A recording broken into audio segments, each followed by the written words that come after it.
Shame. Oh, bless her. Poor Beth. I said she should come back with me for the memorial, but she couldn't face it. Said her heart's been broken. Mine too. I don't suppose you're thinking about pulling your finger out anytime soon? Only this floor could do with a sweep. I'm gonna go and get ready. All right, yeah, I'll pick you up on the way. Any chance of a coffee? Do you mind if I borrow it for a sec?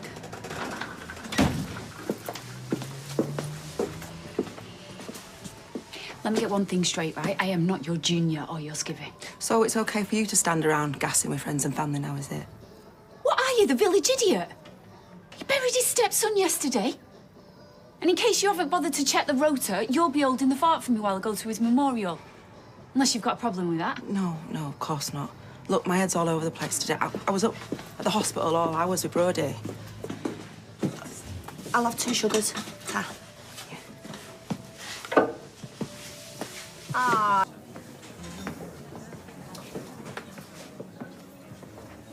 Oh, he was such a lovely lad.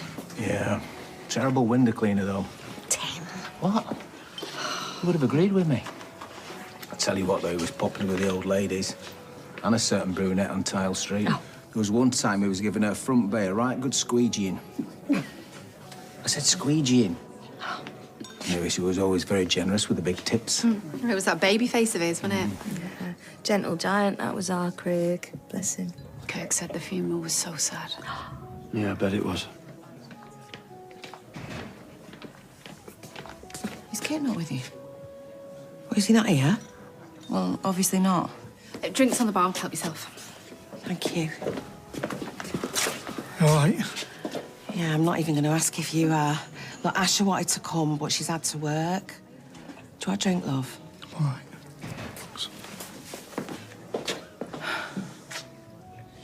Kit's not here and he's not answering his phone. So who's going to do the speech?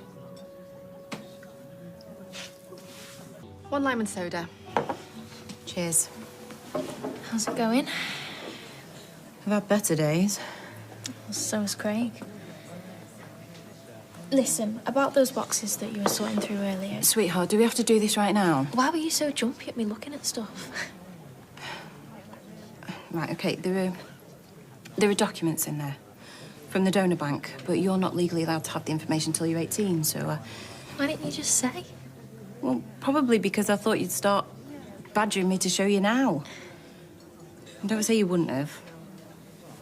We will talk about it, though. Yeah? OK. OK.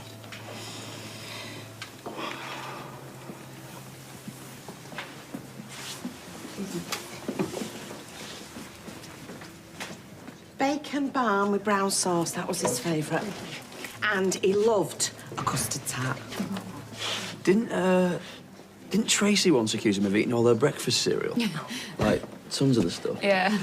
And it turned out it was Darryl. Yeah. Well, Craig didn't want to say anything because he didn't want to get him in trouble. That's Craig all over. Putting other people before himself, even if they're a rat. Told me that he was going to start dating. Seemed really excited.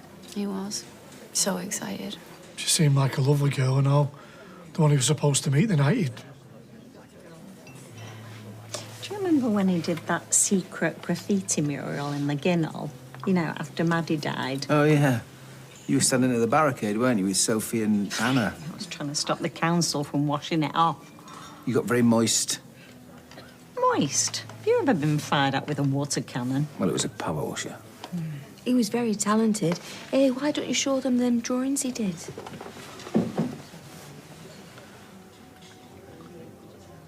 I can't. Yeah, OK, Beth. I'll make sure I'll phone you later. Bye-bye. Take care, bye-bye. How's it going? Kit's gone AWOL. OK. Have you heard from him? I mean, is he coming or what? Well, I know as much as you do. I'll try him again.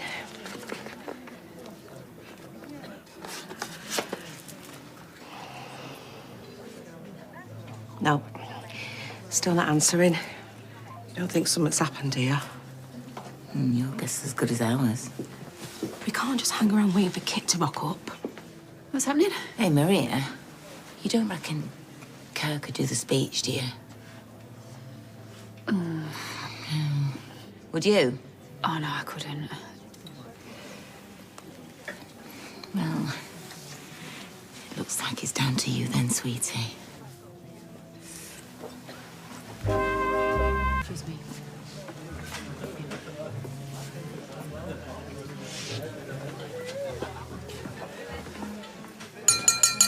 Okay, everybody, a bit of quiet, please. Thank you.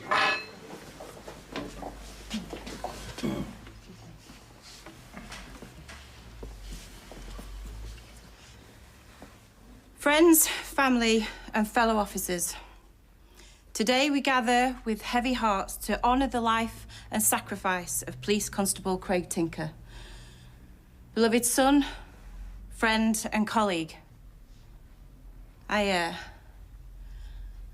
I remember when he first joined the force, all wide-eyed and innocent, and we wondered if he'd cut it. But of course he did. He was nothing if not determined. Especially when the biscuit tin was out, but that's another story. Being a police officer was something Craig was very proud of, and he was unwavering in his service to the community. His community. His people. He wanted to make life better for everyone, whether that was by offering up a cheeky grin or by bringing hardened criminals to justice. But it was in that line of duty that he gave his life. Or rather, it was taken from him in the most brutal and callous fashion. And his bravery and courage on that day is something that each and every one of us should aspire to and be in total awe of. Being a police officer is a privilege. It is. But it can come at great personal cost. And we wouldn't be human if we didn't sometimes wonder if that price was too high. So our admiration to officers like Craig, with his total commitment to the pursuit of justice, no matter what, is huge. And we owe him our gratitude too. Although, I'm sure he'd be embarrassed and blush at the very idea of being thought of as a hero. Or maybe you'd think the ladies would love it. It was an honour to know him, to call him my friend, my fellow officer. And he will never be forgotten. To Craig, may you rest in peace. To Craig. I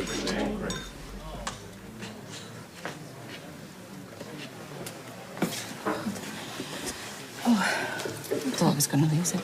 You didn't. I'm so lovely you spoke from the heart. I'm so glad you were here. Always. Always. Lisa, I just wanted to say your speech was spot on. Thank you. Beth would have loved it. Sorry, but I have to get to work. Thanks again. Craig was lucky to work with you. Oh, there's still food left if anyone wants it.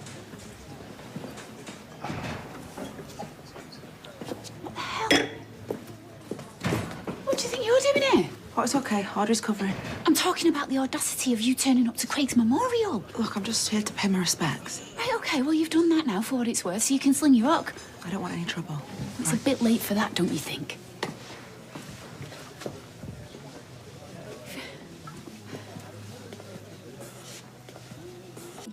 It's complimentary from Warner's. Oh, thank you. Like she didn't know. If Beth finds out that Mick McAllister's wife was here. I've had a text. Just one. From Kate. I'm safe, don't worry. Well, yeah, of course I'm going to worry. Brody keels over in front of him yesterday and he goes AWOL today. You can't face it, love. Yeah, well, we could have faced it together. He must be done in after yesterday. Yeah, that Norwich drive's a killer. It's good that you were there for Beth, though. She tried her best. The eulogy was bob on. And she had loads of photos. He was a handsome lad. He was just coming into his own, wasn't he?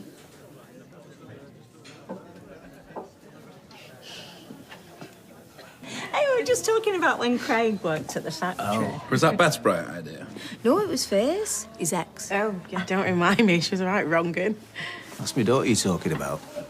Oh, sorry, I must have been thinking of someone else. Imagine he'd done dawn raids and disarmed burglars. But could he work a tape dispenser gun? I can't imagine. What did Kurt used to say? It's all in the wrist action. I heard that. Poor Craig. He used to have his watch taped to his hand. And then his hand taped to the box. Yeah, we'd have to get Kurt to cut him free.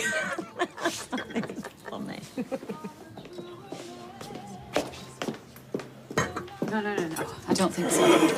Okay, I'll just... You came here to pay your respects, not to sit drinking free wine and scrolling on your phone. Yeah, well, folks aren't exactly falling over himself to talk to me, so... Because you and your murdering husband aren't welcome here. I'm not my husband. He's going to pay for what he did. Not for bullying my son, he's not. Or for battering Lou, to be fair. Look, I offer condolences and you say, I've got a nerve. I stop at home and I'm dancing on Craig's grave.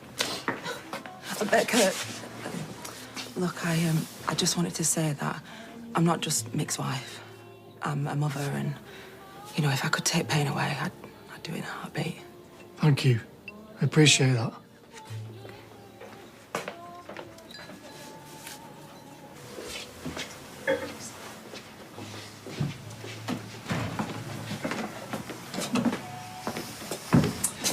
So, you know when I said that you had to pick a side? You didn't mean today. Because now people have forgotten that you're a victim as well. Look, I didn't mean to cause a distraction. Sorry. All right, we'll get back safe, yeah? Yeah.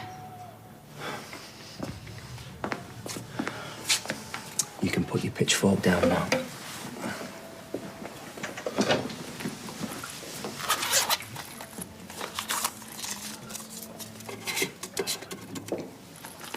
Oh, Gary, thanks again for buying the van. Honestly, lifesaver. You've bought Mick's van? Without telling me? Reliable van. So buy a van then. Or for anyone but her. She give me a good price. No, she didn't, Gary, or else she would have told me. What is this, some sort of villain's code or something? When one of us goes down, we have to take care of the wife. Why are you Tony Soprano? No, don't compare me to Mick, all right? I did it for her kids. Who's that? It's just, Ed about some work stuff. Oh, hi, Billy, it's Maria. Hiya. I'm just letting you know we've got some food here for the homeless shelter.